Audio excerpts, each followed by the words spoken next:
जय हिंद साथियों।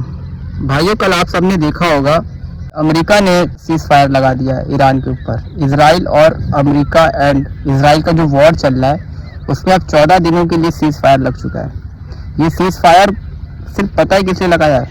अमेरिका ने किसी और के कंधे पर रखकर बंदूक चलाई है। लोगों को लग रहा होगा कि अगर वो डायरेक्टली बोलता आकर कि मैं 14 दिन का सीज फायर लगा रहा हूँ, तो फिर पूरी दुनिया में यही होता है कि अमेरिका हार गया, हार मान लिया, या फिर वो डर गया है ईरान से। बट ये सीज फायर लगाया गया पाकिस्तान पे। उसने कहा कि पाकिस्तान और ईरान के भी संबंध बहुत अच्छे हैं, तो दुनिया को ये लगना चाहिए कि पाकिस्तान ने कहा अमेरिका को, तो अमेरिका ने पाकिस्तान की बात मानकर ये सीज फायर लगाया है। बट ये भाई बहुत बड़ी सोची समझी प्लानिंग है कि 14 दिन के अंदर ना वो पता कर लेगा और कि ईरान के बंकर्स कहाँ पर है, और ईरान भी ये पता करेगा कि और इनके सीआई के एजेंट कहाँ हैं और इनके बंकर्स कहाँ पर है। ये भाई सीज फायर, आप दुनिया को लगेगा सीज फायर है, बट ये सीज फायर नहीं है। और चीज़ें पता है आप लोगों को, मतलब ये शो ऑफ नहीं होती है जैसा आप सोचते हैं ना कि वॉर हो रहा है कि 2, 4, 10 दिन का वॉर है। नहीं, अभी ये वॉर बहुत लंबा चलेगा।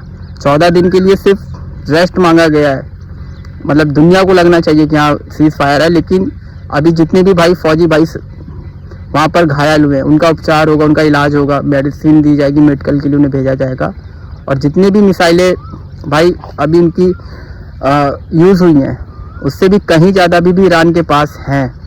और अमेरिका भी ये अच्छी खासी बातें जानता है। अमेरिका के पास भी है, इसराइल के पास भी है, ईरान के पास भी है।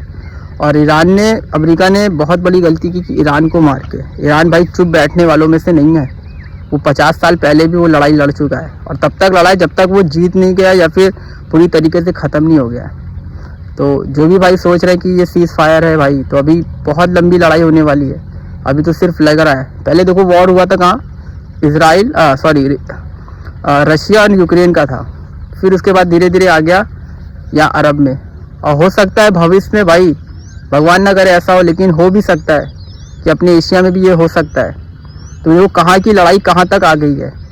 और ये वर्ल्ड वॉर तो नहीं कह सकते, लेकिन ये वॉर अभी भाई बहुत आगे तक ही जाएगा। सिर्फ 14 दिन का सीज फायर लग रहा है आप लोगों को, बट है नहीं ये सीज फायर। मेरे को लगता है कि ये अभी और भी आगे जा सकता है। और आप लोगों को पता है कि अमेरिका ने भले ही अभी ईरान से अपने पायलट को सुरक्षित निकाल लाया, लेकिन उसके पीछे कितना नुकसान हुआ होगा, कितनी पावर लगी, कितने सैनिक घायल हुए होंगे, ये सब बातें किसी को नहीं पता होती यार। ये सब बहुत अंदर की बात होती है। लेकिन भाई मैं न्यूज़पेपर पढ़कर ये सारी बातें धीरे धीरे एनालाइज करता रहता हूँ कि एक फ़ौजी को निकालना, या फिर उन्होंने अपने पायलट को निकाला सुरक्षित, जो 7000 फीट ऊपर चला गया था छुप छुपा कर ईरान के सेनाओं से। बहुत अच्छा टास्क था। ये सुनकर बहुत अच्छा लगा कि कम से कम किसी का भी फौजी हो भाई, या किसी का भी बंदा हो देश का, अगर आप उसको बाहर लेकर आ रहे हो तो बहुत बड़ी बात है। दुश्मन के देश में घुसकर उसे बाहर लेकर आना, ये बहुत बड़ी बात है। और लेकिन उसके पीछे नुकसान भी बहुत होता है भाई। कितने हेलीकॉप्टर्स जले होंगे या फिर कितने प्लेन्स को डैमेज किया होगा ईरान ने। तो ये भी बातें बहुत जानने वाली होती हैं भाई, कि अगर एक युद्ध हो गया ना किसी भी देश में, तो नुकसान तो, जीत हार तो अपनी जगह, लेकिन नुकसान कितना होता है ना दोनों देशों का, ये सिर्फ वही जानते हैं। तो आप लोग बस ये जान लो कि आगे भी अभी ये युद्ध होगा, इसलिए समाप्ति यहीं पर नहीं हो गई है भाई, आगे भी ये चालू रहेंगे। 14 दिन के बाद देखना, जो अमेरिका मतलब ये कहा था अमेरिका ने 12.5 घंटे बाद मैं फायर करूंगा, मिसाइल मारूंगा ईरान पर, उसने 12.5 घंटे से पहले ही मार दिया। और ईरान की भाई 4000 किलोमीटर दूर मारने वाली मिसाइल है। मतलब समझ रहे हो आप, दुनिया को पता भी नहीं था कि उसके पास 4000 किलोमीटर दूर। और वाशिंगटन क्या, पूरी दुनिया में ये खबर फैल गई कि 4000 किलोमीटर दूर उसने मारा है मिसाइल।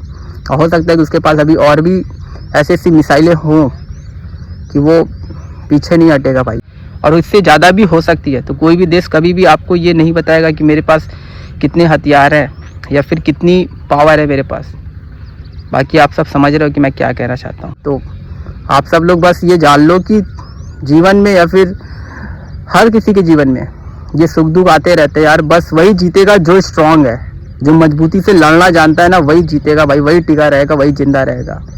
तो बाकी आप लोग कहने का मतलब समझ गए होंगे कि स्ट्रांग बंदा ही आगे है और वही जीत रहा है। बाकी लड़ाई लड़ो भाई, बिल्कुल अपने हक के लिए लड़ो, अपने देश के लिए लड़ो और अपनी आज़ादी के लिए लड़ो। ये लड़ाई बिल्कुल जायद होती है भाई। चाहे वो कोई भी देश हो, किसी भी देश के लोग हों, अपने हक के लिए बिल्कुल लड़ते रहना चाहिए। जय हिंद, जय भारत।